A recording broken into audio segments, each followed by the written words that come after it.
Inson yaralibdiki, o'z ehtiyojlarini qondirishning, hayotini yengillashtirishning samarali usul va vositalarini qidirmoqda. Qachonlardir g'orda sovuq va yovvoyi hayvonlardan himoyalanishning zo'rg'a uddasidan chiqqan odamzod bugun osmonda uchayapti. Barcha sharoiti imkoniyatlarga ega uyda yashayapti. Qachonlardir bajargan og'ir yumushlarni robotlar zimmasiga yuklab qo'ygan. Shu o'rinda ta'kidlash kerakki, insonning hayoti qulaylashgan sayin o'sha qulayliklarning qurboniga aylanayotir. Ya'ni o'z vazifalarini aqlli texnikalarga topshirgan odamlar kam harakatlilik ortidan yurak qon tomir kasalliklari, semizlikdan aziyat cheka boshladi. U tomonidan yaratilgan sun'iy oziqlar esa saraton va turli genetik xastaliklarni keltirib chiqarmoqda. Xuddi shu fikrlarni avtomashinalar to'g'risida ham bildirishimiz mumkin. Bizni qisqa vaqtda turli manzillarga yetkazib qo'yayotgan avtoulovlar tezligining oshgani sayin balo qazodek odamlar joniga zomin bo'layotir. Majruhga aylantiryapti.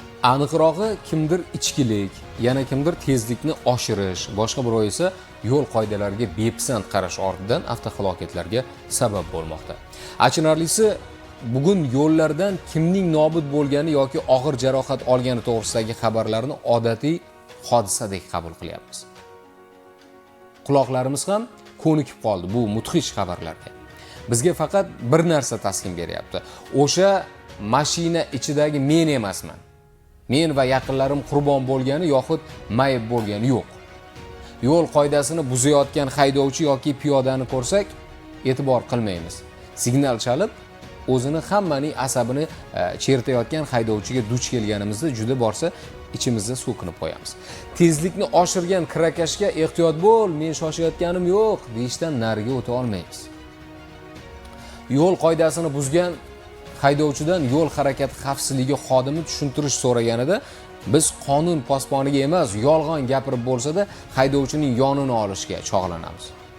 To'g'ri, bu gaplar hammaga ham tegishli emas. Oramizda qonunni hurmat qiladiganlar, adolatni hayoti mazmuni deb biladiganlar ko'p, ammo atrofdagilarni hurmat qilmaydiganlar ham kam emas.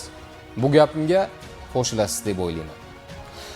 Aslida sizga bayon etayotgan mulohazalarimga yaqinda guvoh bo'lganim bir voqea sabab bo'ldi. Men chiqqan taksi haydovchisi qoidani buzdi. Tabiiyki, harakat xavfsizligi xodimi unga jarima yozdi. Haydovchi avval qoidani buzganini tan olmadi. Bu harakatlari foyda bermagach, kimgadir telefon qilib vaziyatdan chiqishga urindi. Keyin yo'l patrul xizmati xodimini chekkaroqqa tortdi. Pora bermoqchi bo'ldi nazarimda. Bu ham foyda bermagach, jahl bilan qo'l siltab mashinasiga o'tirdi. Mashinaga o'tirishi bilan so'kina ketdi. Shaloq gaplardan meni ham dilim og'ridi, undan bas qilishini so'radim. Qiziq. Haydovchi nohaq, lekin aybni o'zidan emas, qonuniy talabni qo'yayotgan xodimdan qidiryapti. Vijdon, haqiqat, iymon, to'g'rilik degan tushunchalar nahot ongimiz uchun begona bo'lib boryapti. O'ylab qolaman, agar shu haydovchiga qo'yib bersa nimalar qilmasdi? Ichib olib yoki katta tezlikda o'zinikiga qo'shib boshqalarning ham boshini yemasmidi? Bugun alkogol ta'sirida transport boshqargan haydovchiga otning kallasidek jarima qo'llanilyapti. Shunda ham ayrimlar o'zini ichkilikdan to'xtata olmayotir. Radarlar qo'yilishiga qaramasdan oyog'ini pedalni oxirigacha bosishdan o'zini tiya olmayotganlar ham anchagina.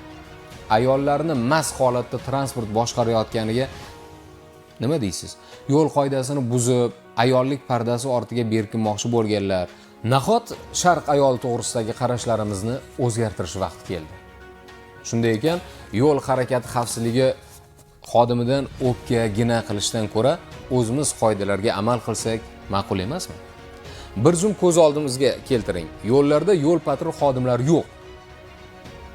O'zingizni o'pkasini cho'pga ilib olgan tezlik ishqibozi, mast alas haydovchi signal bosaverib asabni o'ynaydigan ucharlardan himoya qila olasizmi? Zamon zo'rniki, tomosha ko'rniki bo'lib qolmaydimi? Har kuni ertalab uydan chiqqaningizda yo'lda turgan xodimni ko'rasiz. Yarim tunda ham u o'z vazifalarini bajarayotgan bo'ladi. Siz uchun qayg'uryapti u. Sizning yaqinlaringizni uyiga omon, sog'lom kirib borishingiz bilan bog'liq ulkan mas'uliyat bor uning yelkasida. Ammo achinarlisi, so'nggi paytlarda internet orqali yo'l harakati xavfsizligi xodimlarini obro'sizlantirishga qaratilgan harakatlar aytishimiz mumkinki kuchayib boryapti.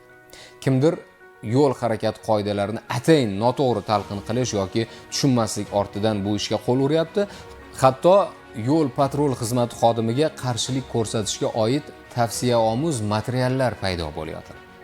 Bundan ko'zlangan maqsad yo'l harakati xavfsizligi xodimining qonuniy faoliyatiga xalaqit qilish. Shu orqali yo'llarda ko'ngilsiz hodisalarni ko'paytirish emasmi? Shunday ekan, qoidalarni o'rganing, amal qiling, o'zingiz va boshqalarning hayotiga xavf tug'dirmang. Axir siz boshqarayotgan asov otning qarshisida odamning nima joni bor? Kimdir yo'l harakati xavfsizligi xodimining bevosita yoxud bilvosita ta'sirida tezlikni kamaytirdi, qoidani buzmadi. Bu esa kimningdir joni, sog'ligi omon qoldi degan. Hech shu haqida o'ylab ko'rganmisiz? Shu ma'noda sizning va yaqinlaringizning hayotini asrashni, hayotining mazmuni deb bilgan, joyi kelganda bolasi bilan to'yib gaplashishga vaqt topa olmayotgan, tik oyoqda turib burchini bajarayotgan insonlarning mehnatini qadriga yetaylik. O'zganing ishiga to'g'ri baho berish adolat va insoniylik. Shunday emasmi?